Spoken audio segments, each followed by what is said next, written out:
Okay. First off, let me get both your names. Just first name or however. Tony Hines. Mitzi Hines. We're gospel singers. Oh, okay. Sing gospel, and we're currently homeless just a short while. So it's kind of like a mission for us. But we've done TV programs. We did a recent show on People's TV. It probably is going to air tonight because it's been airing for the last 3 or 4 weeks. Our own homelessness, and trying to get people to understand what it's all about. How can you understand what homelessness is about if you don't come out here and see? I go to different churches, different places, and I go to them and I say, look, come out here, stay 2 or 3 days out on the street with people, and see what it's all about. Of course, what the first thing they're gonna do, they're gonna make excuses. I'm scared, or I got this to take care of. My children got to do this. This is just like Jesus went to the uttermost parts of the earth. Uttermost means that he went to places like we go, down in the dope traps, up under the bridges, wherever there was the most sin, that's where he was at, because he felt more comfortable with the sinners, because those are the ones he was after. So in order to understand what homelessness is about, you have to go where it's at. And our mission is to bring out, for God, is to bring out our Father's business, is to bring those souls out from homelessness unto the light. Now, that's not an easy job. That's easier said than done. So, we deal with a lot of college students come out, especially now. If you really want to get a real perception of what's really going on, be out here on Friday nights, right here, 9 o'clock p.m. You got kids that comes from some come from Kennesaw College, something like that. Gwinnett College, Georgia Tech. They come from Georgia State, Georgia. They come from all over, and then we meet right here. We set them out and we fellowship. They have a deep one, and they stay till like 2 or 3 o'clock in the morning. Some of them wish they could stay a couple of days out here, and some have done it. They come out here and stay a couple of days, but they have a deep understanding, and I appreciate these kids because they come out here and get a deep understanding of what it's really all about. They come out here and share love. They come out here and talk to people. They come out here and give what they have to give. They bring food. If somebody needs something financially, they give whatever they can. And this is just something that people that have a home don't understand, that they may be just a paycheck away from being out here. People that have millions of dollars maybe don't understand that they just may be one drop away from losing all their money in the stock market, and they can be in the same situation. Or they have to leave their home because they had a flood or something happened to their house, disaster. They come out here, and a lot of people don't know where to go or what to do. Believe this or not, we have state judges, federal judges, lawyers, doctors, all kind of people that's out here on the streets, and I know a bunch of them, even millionaires. We have a federal court judge that comes around here every day.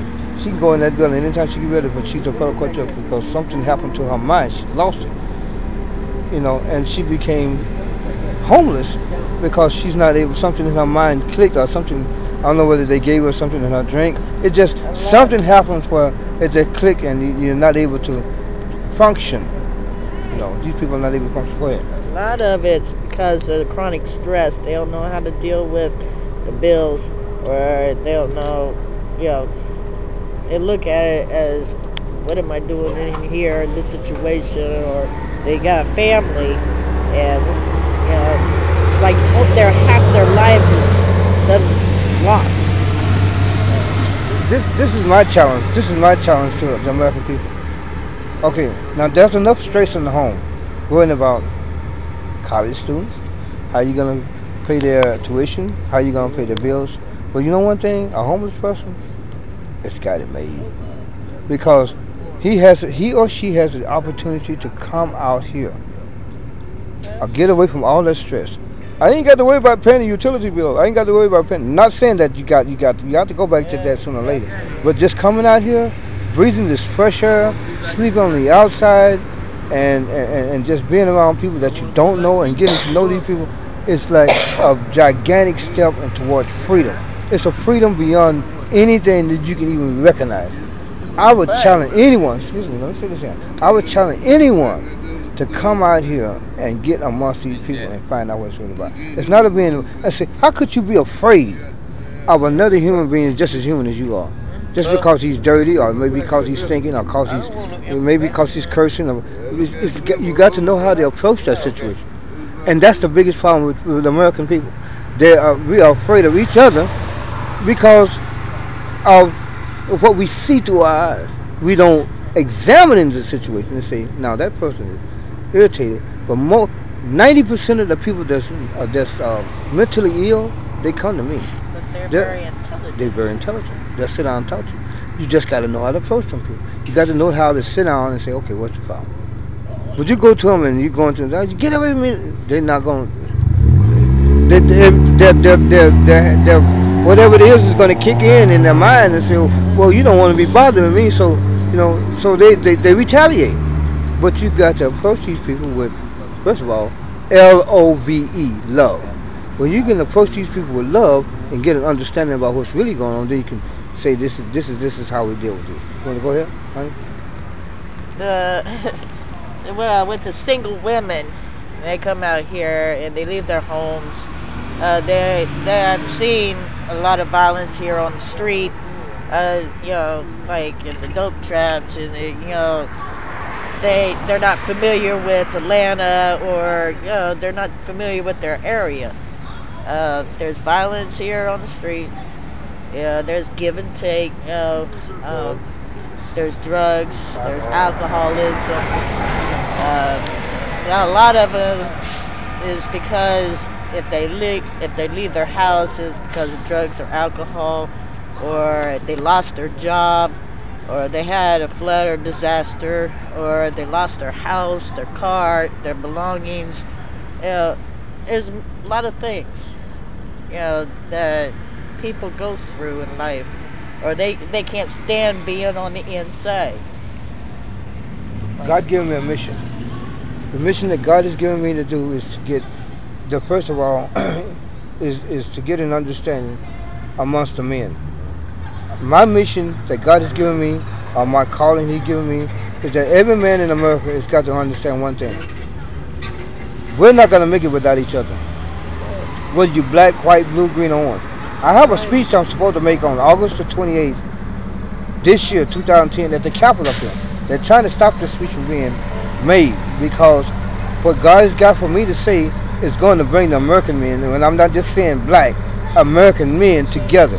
Because for this cause, I know that once I make this speech, it's going to become nationally known, that people become aware of, well, wow, he's telling the truth.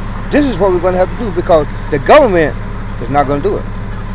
The government is set on their political situation, their agenda, and how they're going to get votes in order to keep their space on their ticket, so they can keep manipulating and making new laws.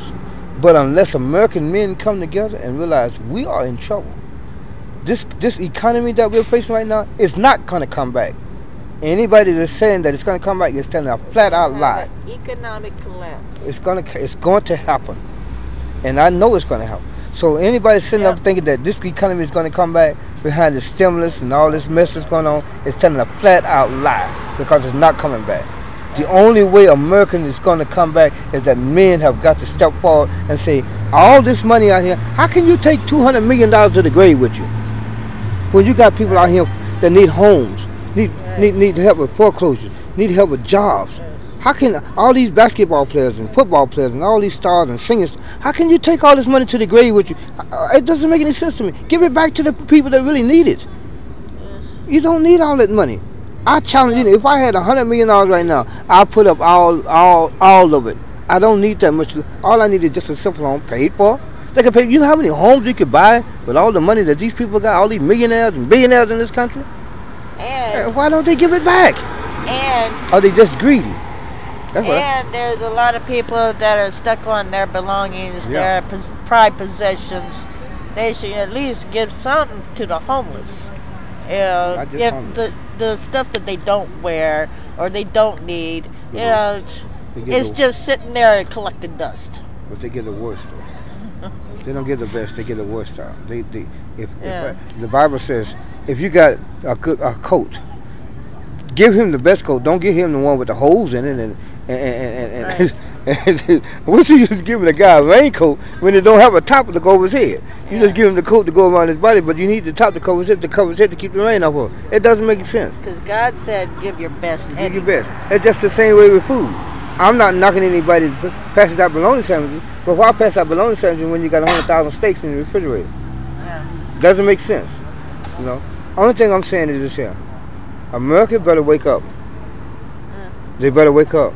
God's for the judge of the United States. God's already He's judging them already, but the major part of the judgment is coming. If we don't learn how to give back to one another as American men, we're in trouble.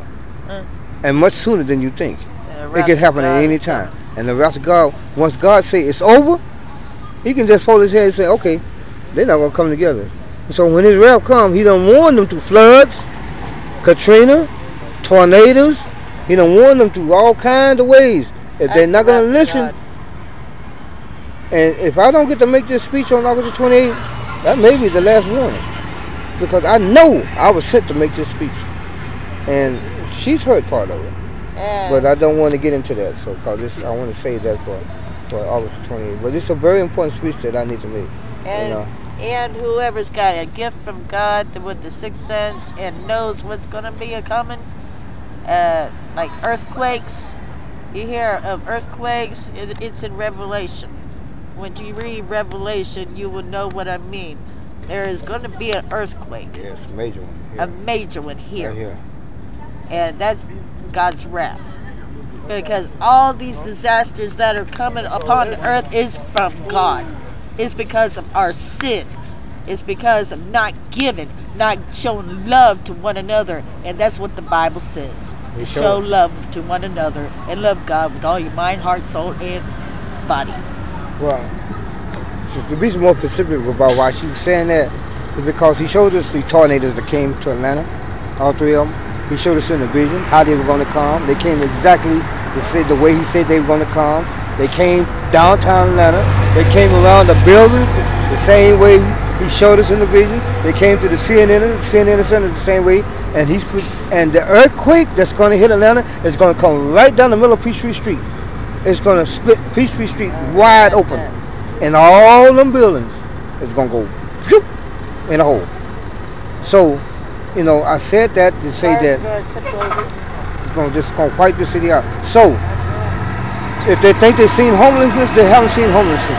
It's going to get much worse than what it is if people don't wake up. Any questions? None, sir. So this is my challenge. You go back and tell the people this. Put this in your book. If you really want to find out what homelessness is about, get with the people out here. Leave your home. Put your keys in your pocket. Set your car down. Put your kids somewhere. Come out here and find out what it's about. Come out here and see.